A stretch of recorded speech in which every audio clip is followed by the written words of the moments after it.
Thank you so much for taking the time to speak with us, Claudio Pizarro. First and foremost, I want to start by asking, how are you doing, Claudio? I'm very well, thank you. I'm all right here, enjoying the time, and we'll enjoy the game tonight. It's a really interesting one because for you specifically, Claudio, the last season must have been a really tricky one, given that it was the first season that you sort of spent not being on the pitch. And I'm really curious to understand, how did that process take place for you? What was it like adjusting to life after football? Well, it is all right. It is all right. I'm kind of be prepared for what was coming. Remember, in the last 6 years, I was extending my contract for 1 year every year, and I was kind of preparing for what was coming. When I decided not to be a football player anymore, then I decided to join Bayern Munich as an ambassador and to be a legend of the Bundesliga as well. I was kind of prepared, so I'm okay. It's all right. I'm having fun. I mean, you say you're having fun, right, Claudio? But honestly, could you just tell us a little bit about what's the most difficult thing for you when it came to adjusting to life after retirement? Because literally, when you take a look at your career, it's like close to 25 years of just being active on the pitch. What was the most difficult part, the most challenging part? Well, nothing can compare to be on the pitch. I think to be on the pitch is the things for life for us. But at some point you are gonna leave that and start a new career or a new moment in your life. And what I think that I miss the most, it is to be in the dressing room with the players, where really have nice talks and have fun and talk about football, about everything. That's a part of my life that I miss a lot. I mean, I can definitely imagine. It's an incredible duration. Your career's longevity is absolutely ridiculous. Claudio, let's just move straight into the Bundesliga, right? This season in particular, Claudio, there seems to be a real sense of excitement about the league, even here in Malaysia, because a lot of the big teams are going through, transition phases. They're new coaches for a lot of the big teams, and there's a real sense of excitement about it. How excited are you about the Bundesliga, specifically this season? Well, a lot. It's exactly what you were saying. I think there is a lot of transition, a lot of changes in many teams, many big clubs. So you will see new faces as coach. They're trying to do something special for their teams. And it's very excitement about what will happen in this season. Of course, with Julian Nagelsmann as a new coach from Bayern, everybody expects that he's going to do well, but it's not that easy. I think the players have to adapt to what he wants from the players at the beginning. And we will see what happens tonight. It's going to be maybe his first title with Bayern.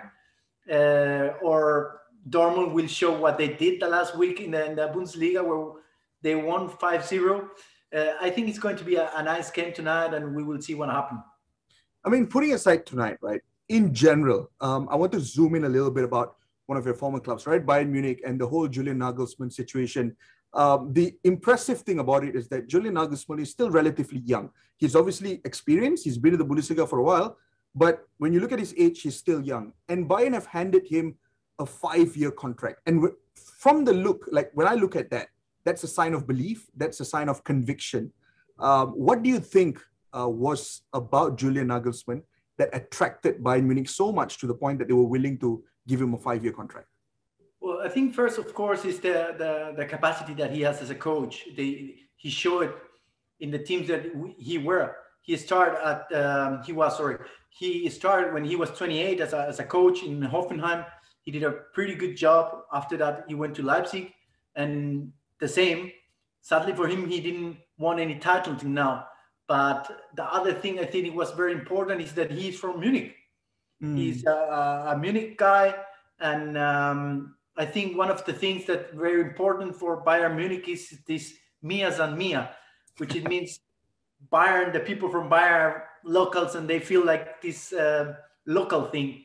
And I think that was also a big point in his decision, or the decision of the club to get him. Now we have to wait and see what he can do. But yes, he's going to be there for 5 years, and we hope that he will do well with the team. I mean, realistically as well, from the point of view of Bayern, obviously when you get someone like Julian Nagelsmann, there is an understanding that a phase of transition needs to be in place before you start to see the full, Nagelsmann product. And for any team that's going through a transition, there will always be core issues. And with this Bayern side, obviously the one that's being talked about a lot at this point, whether on social media or in the press, it's that defensive situation. They've lost David Alaba, they've lost Jerome Boateng, and Dayot Upamecano is the only significant arrival at the back in that sense. And from your point of view, having also watched them recently in the Bundesliga opener last Friday, do you think that defensive situation is one that needs reinforcement further? Well, I think it's, of course, a decision of the coach. What to think of the players that he has. They have Upamecano that just came this year. Last year came another young player from Paris, Nyangdi is his name. And he is also developing good in the team. But of course, at the end, it's the decision of the coach. He thinks that he needs an experienced guy in the defensive. He will get one. I think he's happy what he has right now. And we will see what happens in the next game. So if he decides to bring one other player with more experience, or he just will continue with his players if they think it is the best for the team. I'm also very curious what your thoughts are about Joshua Kimmich, because when you have someone like Kimmich, an individual that is absolutely world-class in two separate positions, there's always this dilemma as to where he fits best. At the moment, it appears that at Bayern Munich that, he's going to be in midfield. But taking a look at Bayern's situation in that right-back position, there's obviously a cause for concern there. Benjamin Pavard is out injured. There's a lot of issues in that particular position. Do you think that there could be a temptation for Joshua Kimmich to be more of a right back this season as opposed to playing in the middle, or do you think it's far better for him to play in the middle of the park? I think Joshua Kimmich, remember me as David Alaba when he starts. It's like with these kind of players, you can put them wherever you want and they will show the capacity to play any part of the game in any place in the pitch. Joshua, with his experience, now that David, Jerome, on experienced players left the club, I think he will take another step in his leadership, and he will show that. Of course, it will be at the end the decision of the coach where he needs him more and where he want to put him on the pitch. But I think he's capable to play in any position.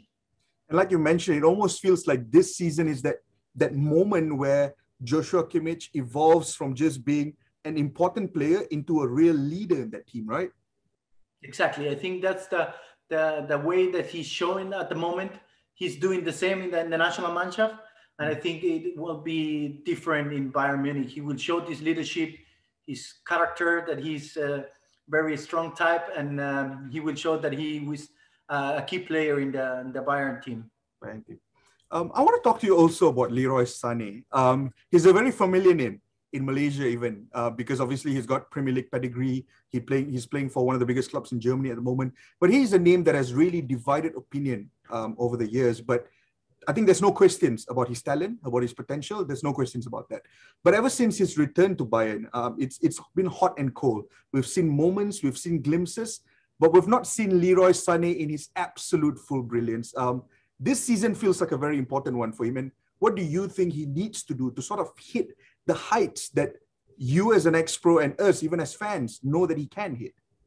Yes, I think the same. I think he has shown some quality. Of course, everybody knows that he has quality, but the last year was for him not the best. He showed sometimes that he could be a great player, and sometimes you say like, wow, what happened with him? I think this season it will be very important for him.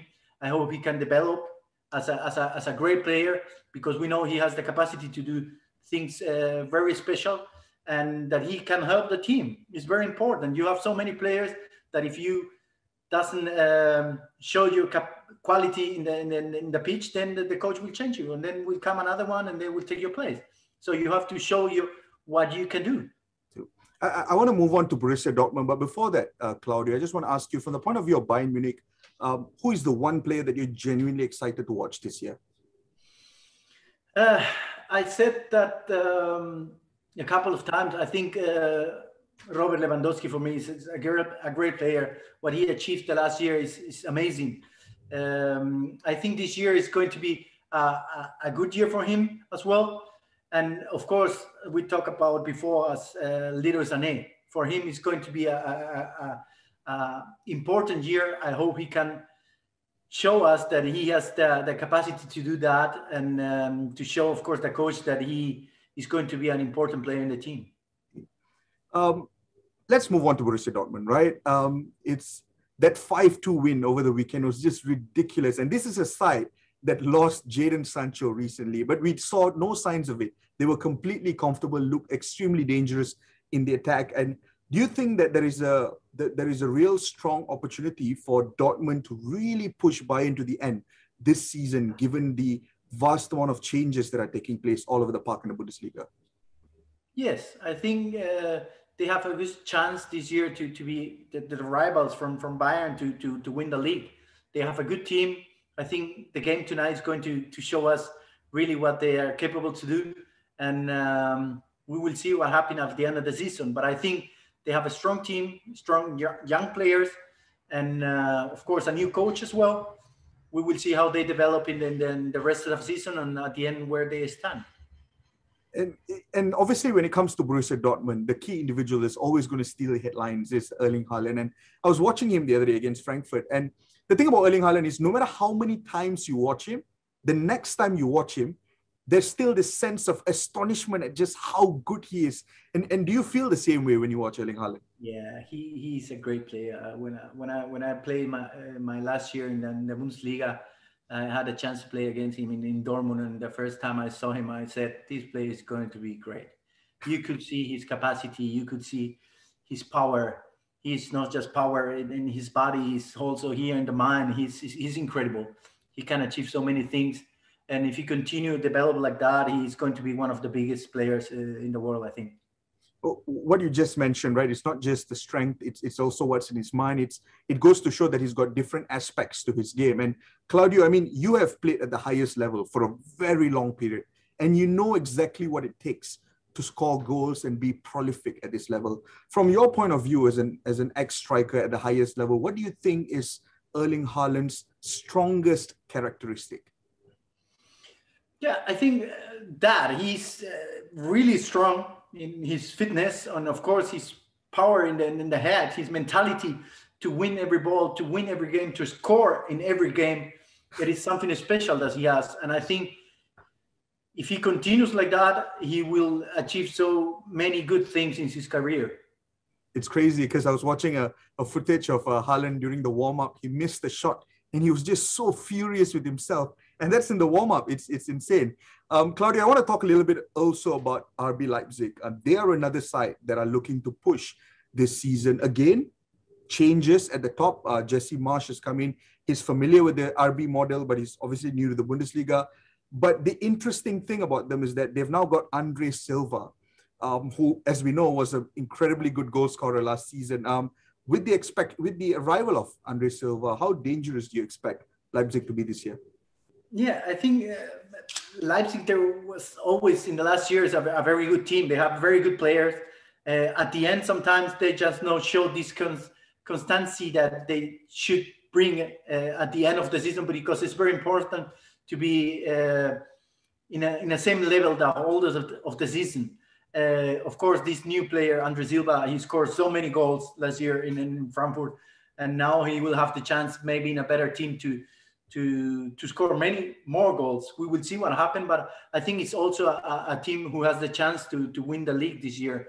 It depends, of course, how constant they are in the season.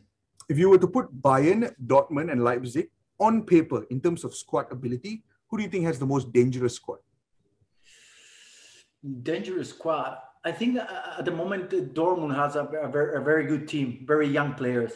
The important, I think, is as I said before, and I always said that you have to be really consistent in the league, because if you start good and then suddenly you lose some games, then you will go down and the confidence will break. And I think it's very important to be consistent in the whole season, and that's what Bayern at the end were always doing. Yeah, they could play sometimes bad, but at the end they won the games and they got 3 points. And that's, I think, it's the experience that the Bayern had in the league. 100%. I mean, I think when it comes to consistency, you really don't need to look past Bayern Munich. It's ridiculous just how consistent they are. Claudio, beyond these three teams, right? These are the perennial favorites. Everyone knows about them. Who are you most excited to watch this season? Because like Frankfurt seem like, real good fun. I mean, I know they lost the first game, but they do have a lot of talented players in their squad. Gladbach could be a real threat under Adi Hütter as well. Wolfsburg and Bayer Leverkusen have a lot of quality. Who are you most excited to watch?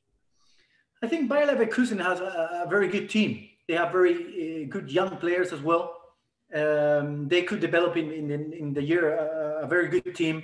And I think they could do something interesting in this season.